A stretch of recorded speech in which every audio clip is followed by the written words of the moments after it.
Bueno, continuando con lo que vimos la última clase, tablestacados en voladizo, hoy vamos a ampliar un poquito el estudio de los tablestacados y vamos a considerar una tipología de tablestacados que son aquellos en que se introducen los anclajes.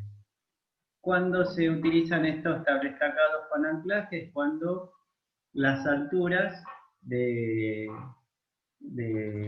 estos tablestacados es importante. ¿Qué nos referimos? Importante. Más o menos hasta los 4, 5, 6 metros de altura podrían ser convenientes hacer tablestacados en voladizo. Cuando ya las alturas son más importantes, conviene colocar un punto de apoyo en, en el extremo superior del tablestacado. Acá lo pueden visualizar en estos esquemas. Se pone un punto de apoyo que va a estar materializado por un anclaje. Entonces, en lo que vamos a ver hoy, veremos cómo considerar esos anclajes en el diseño de los tablestacados. En principio, hay dos modelos que se pueden utilizar para el diseño de estos tablestacados con anclajes. Uno sería considerar que la tablestaca en el extremo inferior se encuentra simplemente apoyado, de manera tal que el diagrama de esfuerzos de flexión va a terminar con momento nulo, ¿sí?, en el extremo de la tablestaca. Alternativamente, se puede considerar, como lo hicimos la clase pasada, que la tablestaca se encuentra empotrada en el suelo de fundación, o sea, debajo de la línea de dragado, de manera tal que en el extremo de la tablestaca existirá un momento de empotramiento. En el caso de existir ese empotramiento en el suelo de fundación, significa que habrá un punto en torno al cual la dirección de los empujes activos y pasivos del suelo se invierte. ¿Cuál es la ventaja de considerar la tablestaca empotrada en el suelo de fundación? Que los esfuerzos de flexión serán más pequeños y las deformaciones serán más pequeñas. Caso contrario, si consideramos la tablestaca simplemente apoyada en el extremo inferior, entonces los esfuerzos de flexión serán algo mayores y las deformaciones también serán algo mayores.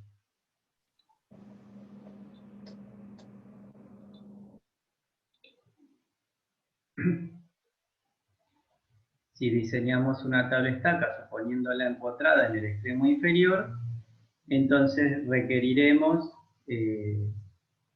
una profundidad de hincado de la tablestaca debajo de la línea de dragado mayor que en el caso de una tablestaca simplemente apoyada. Obviamente, si queremos garantizar el empotramiento en el suelo de fundación de la tablestaca, vamos a necesitar más longitud de desarrollo de la tablestaca dentro del suelo de fundación. Nosotros, en la clase de hoy, solamente nos vamos a remitir a este modelo, o sea, el caso de que las tablestacas las vamos a suponer simplemente apoyadas en el extremo inferior, o sea, en el suelo de fundación. Vamos a analizar este caso. En realidad, este otro caso también lo analiza Das y otros autores, pero bueno, nosotros nos vamos a remitir exclusivamente a este otro, al primero de los dos.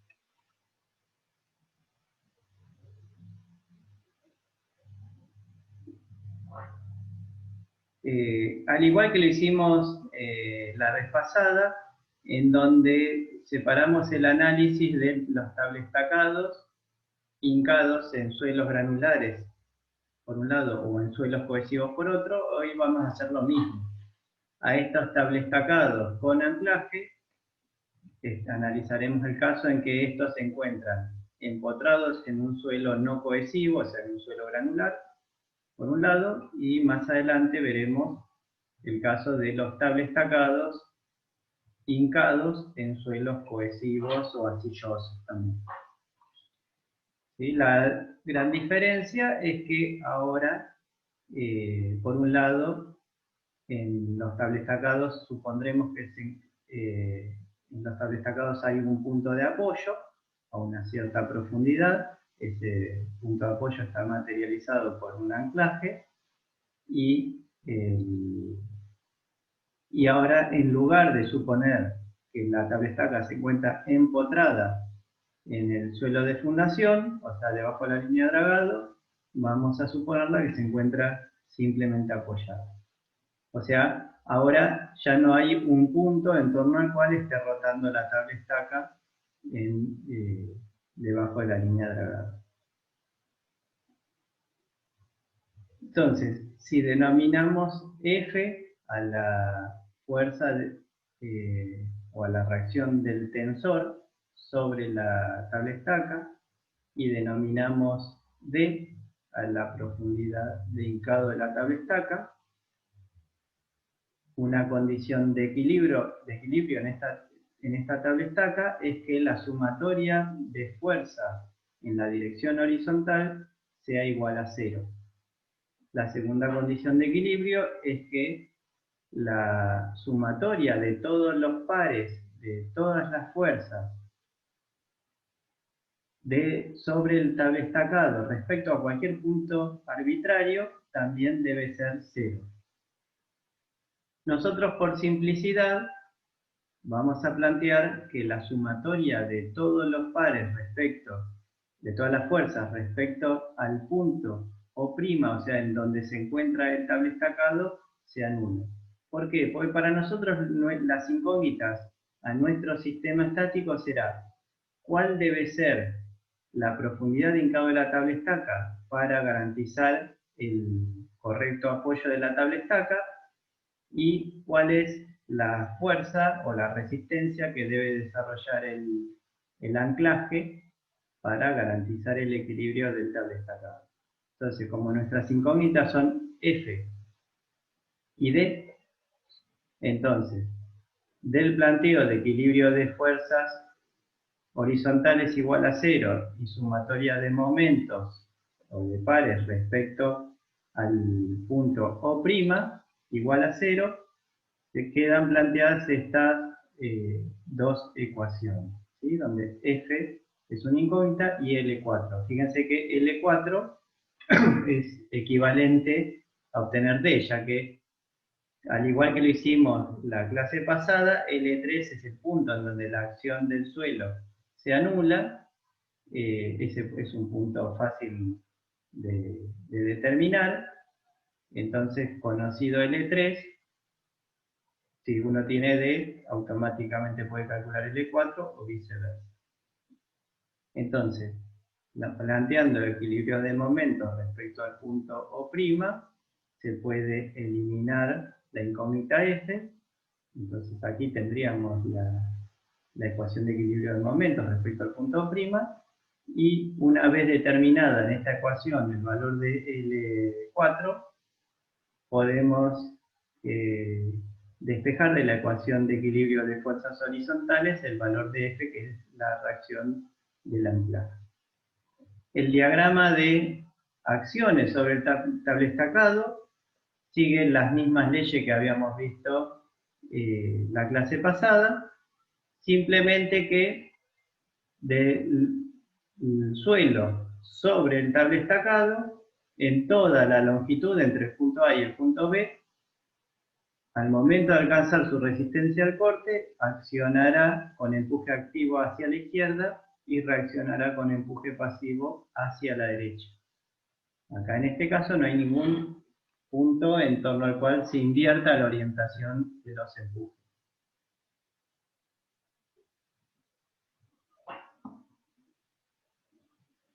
Una vez determinada con estas ecuaciones de equilibrio cuál debe ser la profundidad de Inca de la tabla estaca para garantizar el equilibrio, ese podemos decir D teórico, se recomienda aumentar la profundidad real de hincado del tabla estacado como margen de seguridad en el diseño.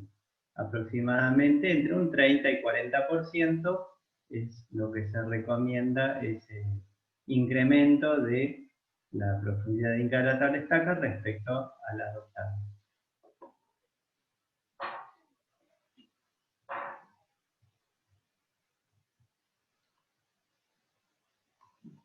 Ahora, lo siguiente, generalmente una de las primeras incógnitas que queremos develar es ese valor de determinados D y F.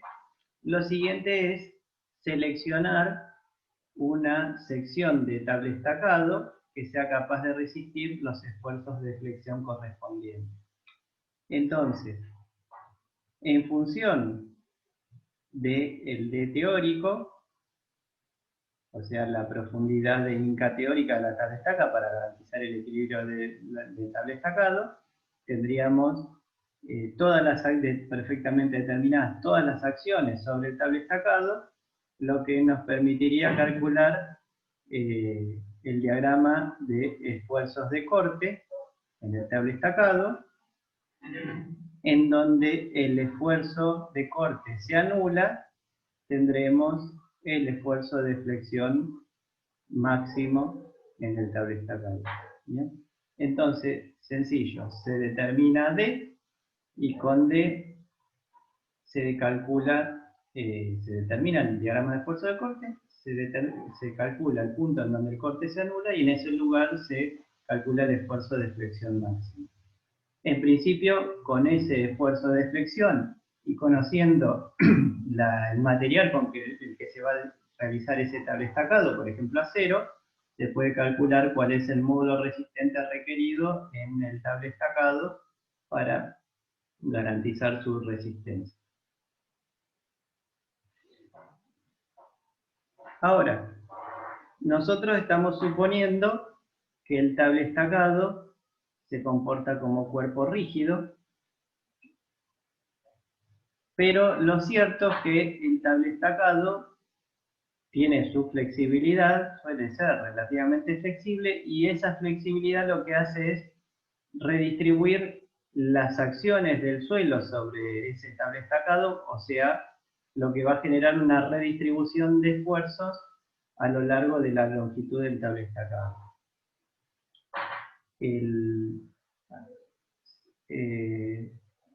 Hay un método que tenemos acá que permite reducir los esfuerzos de diseño, o sea, adoptar tabla estacados de menor módulo resistente, o sea, de menor resistencia, aprovechando esa redistribución de esfuerzos del suelo en el tabla estacado y por lo tanto la redistribución de esfuerzos de flexión en el propio tabla estacado. ¿Cómo se aplica este método Rowe de redistribución de esfuerzos?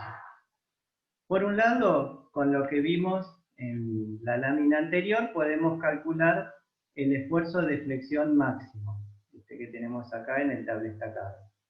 Supuesto que la tabla estaca se comporta como cuerpo rígido.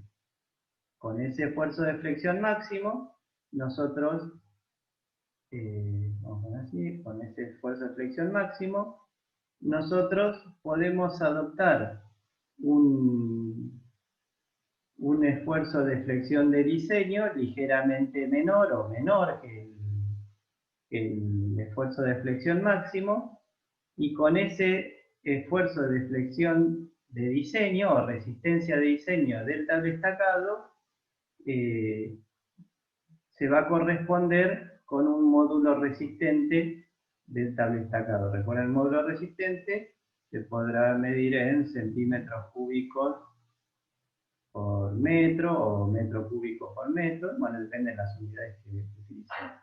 ¿Sí? Entonces, repito, en función del esfuerzo de flexión máximo adoptamos un esfuerzo una resistencia de diseño que sea menor a la resistencia máxima, porque digamos, si no hacemos ningún tipo de, no consideramos ningún tipo de redistribución, directamente con el esfuerzo de flexión máximo calculamos cuál es la sección de tabla estaca necesaria y se termina el problema. Lo que hicimos en el caso de los tabla estacados en voladizo por ser estos isostáticos, ¿no? Y no tenían ninguna posibilidad de redistribución de esfuerzo. En cambio, en estos casos vamos a permitir una cierta redistribución de esfuerzo por la presencia de este tensor y aprovechando la flexibilidad del tabla estacado. Entonces, con el esfuerzo de flexión de diseño adoptamos una sección de tabla estacado, calculamos el cociente entre el esfuerzo de flexión de diseño y el máximo, en donde el de diseño al ser menor que el máximo nos dará un coeficiente menor a 1. Supongamos que nos diera, por decir adoptar un valor, pongámosle que nos da 0,6. Luego, calculamos este factor o coeficiente de flexibilidad relativa, en donde H' representa la altura total de la tabla estaca, la altura real de la tabla estaca, y L1 más L2 es la altura del desnivel del terreno, D real es la profundidad inca real de la tabla estaca, con su correspondiente margen de seguridad. Entonces, H' corresponde a esa longitud total de la tabla estaca, es el módulo de elasticidad del tabla estacado, expresado en meganewton por metro cuadrado, y es el momento de inercia del tabla estacado que se va a corresponder con este módulo resistente. ¿Sí? Con ese módulo resistente adoptado. El módulo resistente se medirá, bueno, en centímetros cuarta por metro o metro cuarta por metro. Bueno, en este caso, en esta expresión, utilizaremos estas unidades. Calculamos ρ y en función de ese valor de ρ, calculamos el logaritmo natural de ρ, supongamos que nos da menos 3, por tomar un valor. Luego, con esos dos factores o coeficientes determinados, buscamos el punto que se corresponde en esta diagrama, en esta gráfica, y luego, en función del tipo de suelo en el que se encuentra hincado el tabla estacado, ya sea una arena o un suelo granular suelto o denso, pasamos a comparar la posición de este punto con respecto a las curvas. Por ejemplo, si nosotros tenemos el tabla estacado hincado en un suelo denso, entonces el tabla estacado adoptado, ¿sí? El tabla estacado adoptado que se corresponde con el módulo resistente y la resistencia de diseño a flexión, es un diseño seguro. La idea es que los puntos en este gráfico que caigan por encima de estas curvas. Obviamente, si nosotros no hubiéramos hecho ninguna reducción, o sea, si hubiéramos adoptado el momento máximo como momento de diseño, este coeficiente hubiera sido 1, o sea que estaríamos por aquí. Entonces, bueno, basta decir, en una arena densa siempre hubiera verificado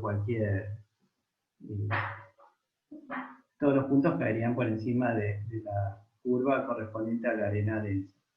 Bueno, si en realidad, en nuestro ejemplo,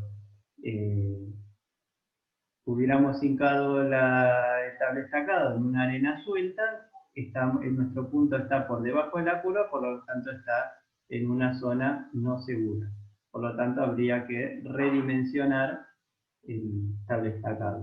Por ejemplo, adoptar un momento de diseño mayor que se corresponda con un módulo resistente mayor, ¿bien? De manera de que en ese caso el punto caiga por encima de la curva correspondiente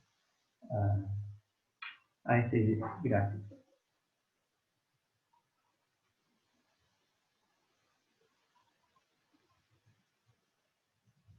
Entonces, Con lo que acabamos de ver, nos queda determinado cuál es el tabla estacado adoptado y la profundidad de cada de la tabla estaca, que son los dos parámetros principales en el diseño del tabla estacado. ¿Alguna duda hasta acá?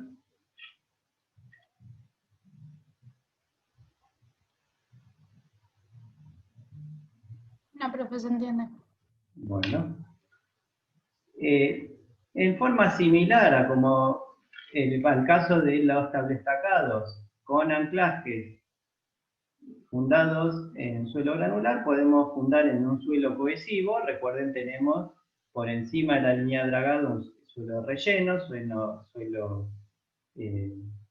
granular y permeable, y supongamos que ahora por debajo de la línea de dragado tenemos un suelo arcilloso. El diagrama de presiones del suelo sobre el tablestacado es muy parecido al caso de los tablestacados en voladizo, por lo menos hasta la profundidad que se correspondía con el punto en donde se invierten las orientaciones de los empujes. Acá de considerar ningún tipo de empotamiento, sino que estamos considerando simplemente apoyado el tablestacado, entonces muere a la profundidad en donde antes invertía la orientación de los empujes. Entonces, ¿cómo determinar los empujes activos de derecha a izquierda y pasivos de izquierda a derecha sobre el tablestacado? Siguen las mismas leyes y las mismas expresiones que vimos en el caso de los tablestacados envolados. Nuevamente, si planteamos que el equilibrio de las fuerzas horizontales sobre el tablestacado es igual a 0, nos va a permitir hacer explícita la fuerza o reacción del anclaje. Siempre estas fuerzas serán fuerzas para un ancho unitario, el ancho que estemos analizando, normalmente 1 metro. Y luego, si tomamos la sumatoria de todos los pares, de todas las fuerzas sobre el tablestacado respecto a cualquier punto arbitrario, en este caso O', a efecto de eliminar la incógnita F, también esa suma de pares tiene que ser igual a 0 para que se encuentre en equilibrio el sistema. Por lo tanto, la segunda ecuación de equilibrio se corresponde con esta ecuación de segundo grado, donde la incógnita es de la profundidad que se debe indicar el tablestacado para que se encuentre en equilibrio. Entonces, despejadas las incógnitas D y F,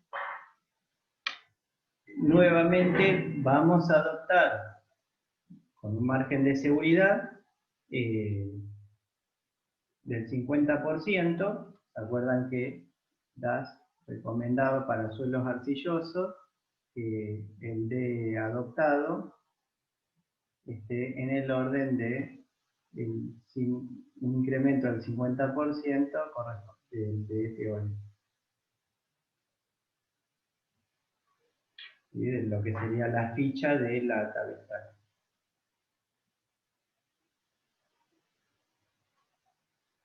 Una vez que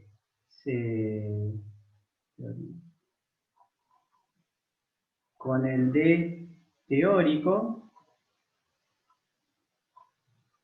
al igual que hicimos, o que se sugiere en el caso de las tableteacas sumergidas en suelos granulares, se puede hacer el diagrama de esfuerzos de corte. De ese diagrama determinar en dónde el corte se anula y por lo tanto calcular el esfuerzo de flexión máximo en ese punto, bajo la hipótesis de que el tablestacado se comporta como cuerpo rígido. Como primera opción, podríamos determinar para ese esfuerzo de flexión cuál es la sección del tablestacado necesaria, o si aprovechamos el hecho de que el tablestacado es flexible y por lo tanto se va a admitir redistribución de esfuerzos debido a la redistribución de acciones del suelo, sobre el tablestacado, entonces podríamos reducir el esfuerzo de flexión de diseño en el tablestacado.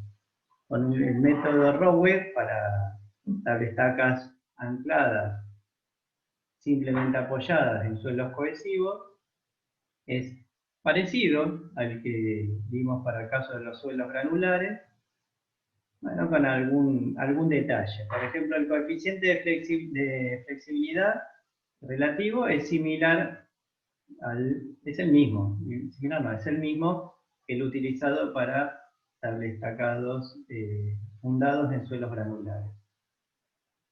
Además, vamos a determinar un número de estabilidad en donde C es la cohesión no drenada, no consolidada, no drenada del suelo, la correspondiente al ensayo rápido. El gamma, el peso unitario, este es el peso unitario del suelo por encima del nivel freático y este es el peso unitario del suelo por debajo del nivel freático, ambos por encima de la línea de dragado. ¿Se acuerdan? L1 y L2 son las alturas o las profundidades a las que se encuentra el nivel freático L1 y L2 es la profundidad por debajo del nivel freático de la línea de dragado. Este lo denominamos número de estabilidad. Y la altura adimensional, alfa, representa la relación entre el desnivel en el terreno, L1 más L2, con respecto a la longitud total de la tablestaca. La teníamos graficada, acá teníamos representado alfa h', representa la relación, alfa, decíamos, representa la relación entre L1 más L2 con respecto a la longitud total de la tablestaca.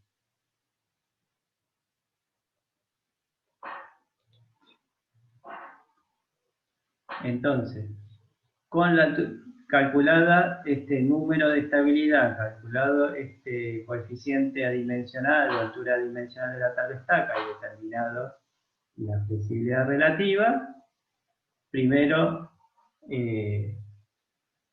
para distintos valores de ρ, tenemos distintos gráficos, identificamos cuál gráfico nos corresponde o entre qué dos gráficos estamos. ¿Sí? Si tenemos un valor de ρ que se corresponde con un valor intermedio entre ambos gráficos, entre dos gráficos, bueno, podremos hacer una interpolación en dos resultados obtenidos. Al igual que hicimos en el caso de cimentación en un suelo granular, con el momento, con el esfuerzo de flexión máximo en la tablestaca, adoptamos un tablestacado que tenga una resistencia de diseño determinada. Con la relación entre esa resistencia de diseño y, podríamos decir, la resistencia requerida, que sería el esfuerzo de flexión máximo, determinamos la relación correspondiente. Luego, con el número de estabilidad, ¿sí? S sub n, por ejemplo, S sub n, por ejemplo, si este fuera el punto. Y por último, con la altura adimensional alfa, nos fijamos cuál es la curva que se corresponde con nuestro caso, supongamos que fuera, por decir algo, 0,7, entonces lo que tenemos que verificar es que el punto de diseño se encuentre por encima de la curva correspondiente a nuestro caso. En este caso, se encuentra por encima. Si estamos muy por encima, ¿qué significa? Que podríamos adoptar un tablestacado de menor sección, de manera tal que tenga menor módulo resistente y menor momento de diseño, o resistencia de diseño, ¿sí? De manera tal que este cociente sea algo menor y hacer un diseño un poco más económico y aún seguro. Entonces podemos jugar con las variaciones con MD, para ir más arriba o más abajo en nuestro diseño. Obviamente también podemos retocar de real, pero en esencia creo que el principal parámetro a tocar es la sección de tabla estaca a adoptar.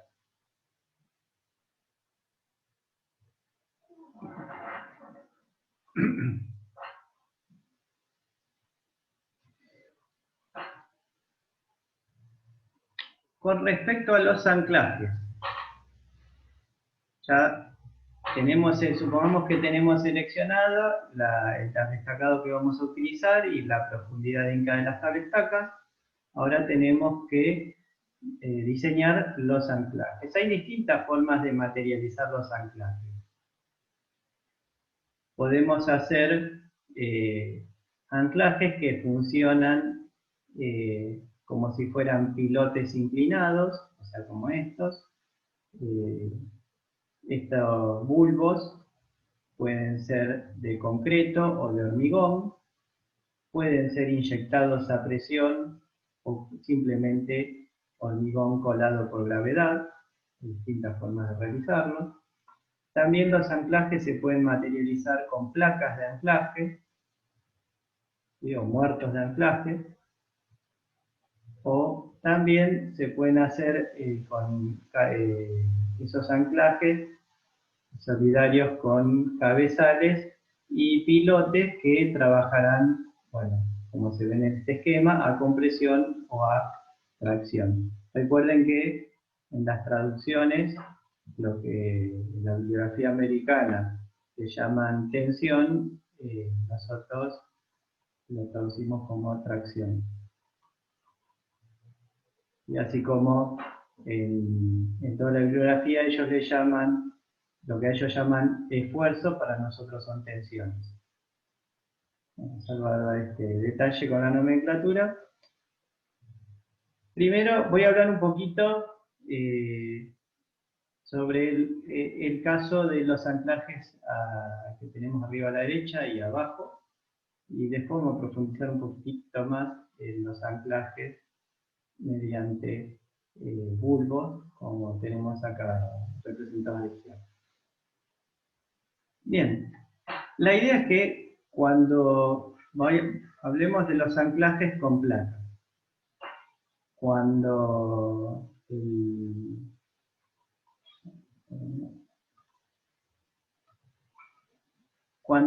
el suelo falla por corte, se produce en todo este bloque de suelo un empuje activo sobre el tablestacado, se produce un deslizamiento de todo este bloque de suelo, de toda esta cuña de suelo con respecto al resto de la masa de suelo. Por lo tanto, cualquier anclaje no debe interferir con el estado de tensiones que se produce en esta cuña de suelo. Cuando el tablestacado, ¿sí?, requiere una fuerza para equilibrar, para mantener el equilibrio, este punto de apoyo, una fuerza F, entonces habrá una fuerza F sobre esta placa de anclaje. Por lo tanto, cuando la placa de anclaje acciona contra el suelo que tiene inmediatamente al lado, aumenta las tensiones de confinamiento horizontales, o sea, las tensiones horizontales en el suelo, y el suelo, al momento de alcanzar su resistencia al corte, va a desarrollar un empuje pasivo, a diferencia de todo este suelo que acciona sobre el tablestacado mediante empuje activo. Por lo tanto, como se ve, los ángulos de estas líneas de fluencia correspondientes al empuje activo con respecto al ángulo correspondiente a la línea de fluencia de la masa de suelo correspondiente al empuje pasivo son distintos. Y no se debe producir interferencia entre ambos bloques solicitados por empuje activo y empuje activo pasivo en forma respectiva. Entonces, si nosotros del extremo inferior del tablet estacado tiramos una recta con el ángulo 45 más pi sobre 2, y del extremo inferior de la placa de anclaje tiramos una recta que con respecto a la horizontal forma un ángulo 45 menos pi sobre 2, automáticamente esto nos va a indicar a partir de qué punto se puede colocar la placa de anclaje. De aquí hacia la derecha no hay ningún problema, pero hacia la izquierda no se puede colocar la placa de anclaje para que no haya interferencia entre ambos estados de tensiones en el suelo. En el caso de el anclaje solidario a este conjunto de pilotes, bueno, como los pilotes a compresión y a tracción funcionan, bueno, en el caso del pilote a compresión puede estar funcionando por punta y por fuste, el de tracción por fuste, no hay interferencia con el bloque sometido a empuje activo, ¿sí? Siempre y cuando tanto los pilotes como el cabezal no se metan dentro de este bloque.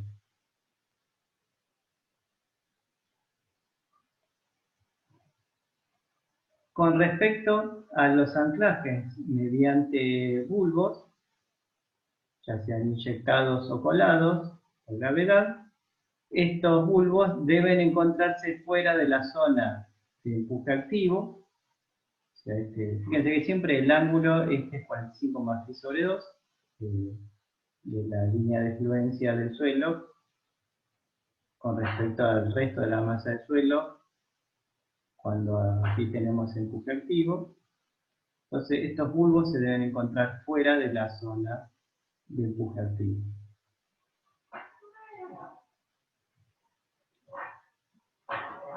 Si queremos evaluar la resistencia a tracción de estos anclajes, bueno, acá hay representados dos anclajes, nosotros en el tablet estacado teníamos un solo anclaje, se pueden poner la cantidad que sea necesaria, bueno, en nuestro modelo tenemos uno solo. Si nosotros requerimos una fuerza F para que garantice el equilibrio del tablet estacado, entonces este punto estará en equilibrio, ¿sí? Provee una fuerza P, de manera tal que si denominamos beta el ángulo de P con respecto a la horizontal, entonces F tendrá que ser igual a P por coseno de beta, o lo que es lo mismo, la fuerza o resistencia axil que debe proveer el anclaje será igual a F dividido el coseno de beta, ¿no? Cuanto más inclinado esté el anclaje, mayor deberá ser la fuerza P. O sea, la resistencia que debe proveer este anclaje. Ahora, estos bulbos pueden funcionar ya sea por fricción o por adherencia. Por fricción corresponderá al caso de los suelos no cohesivos, como es el caso de la arena, o puede ser que funcione por adherencia en los suelos, por ejemplo, arcillosos. El modelo que utilizamos es exactamente el mismo que el que utilizamos en pilotes, trabajando por fuste. Estos no son más que pilotes trabajando por fuste, nada más que es efectiva la zona que está fuera del sector de empuje activo, el bloque de suelo sometido a tensiones correspondientes al empuje activo. Para el caso de los suelos granulares, bueno, en todos los suelos en realidad, cuando estos bulbos trabajan por fuste, es importante conocer el área del fuste, que va a ser igual al perímetro del bulbo por la longitud correspondiente, como tienen acá, pi por diámetro, que es el diámetro del bulbo, pi por diámetro por la longitud del bulbo, va a ser igual al área de ese bulbo. Ese área multiplicado por una tensión de fricción me dará la resistencia a tracción de este anclaje. ¿Cómo voy a calcular la resistencia a tracción? Si a una profundidad media del bulbo tenemos una tensión vertical efectiva sigma prima 0. Si a esa tensión la multiplicamos por un coeficiente de empuje horizontal, ¿sí? Piensen en coeficiente de empuje activo, coeficiente de empuje pasivo, coeficiente de empuje del suelo en reposo, eso es K.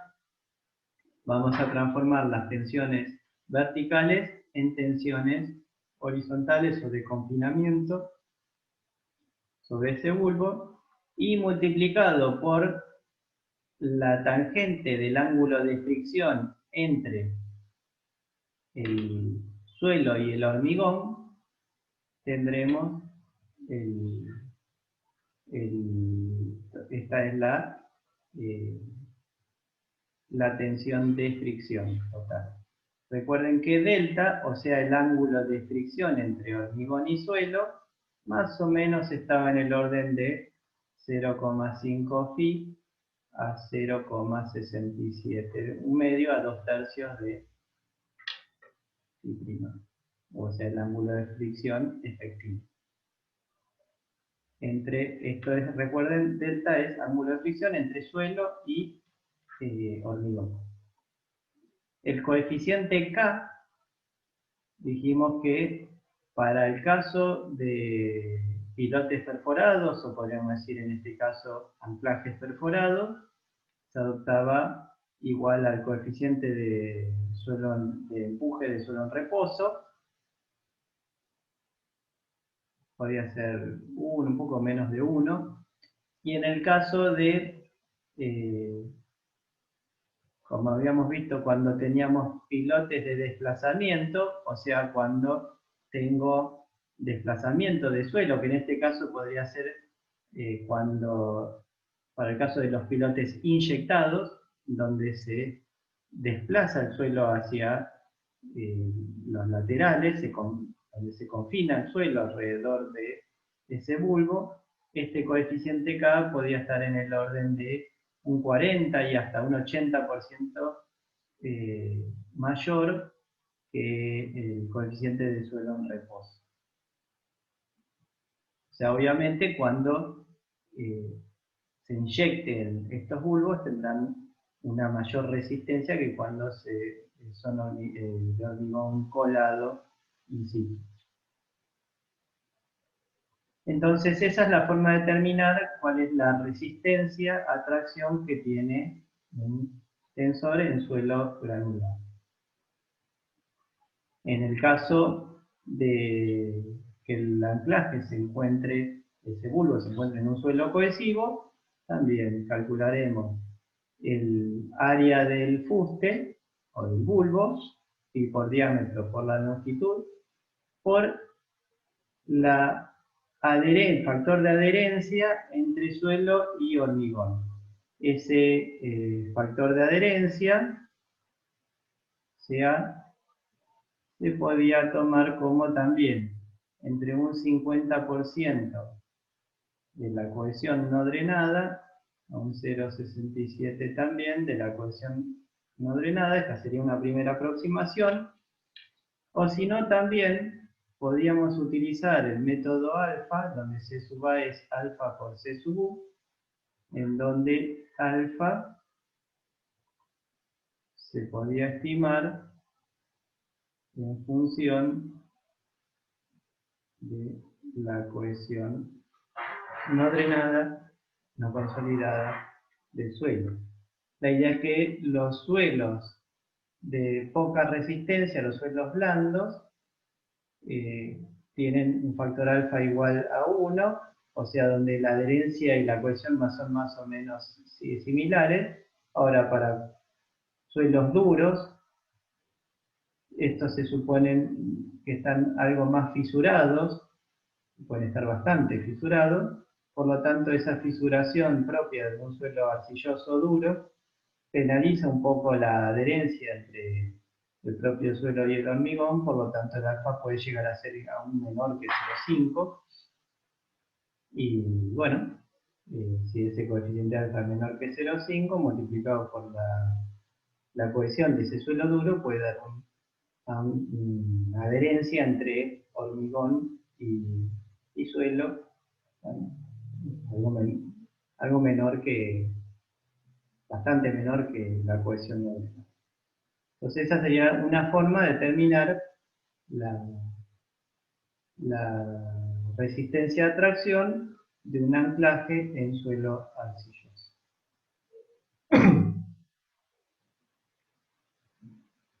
¿Alguna duda?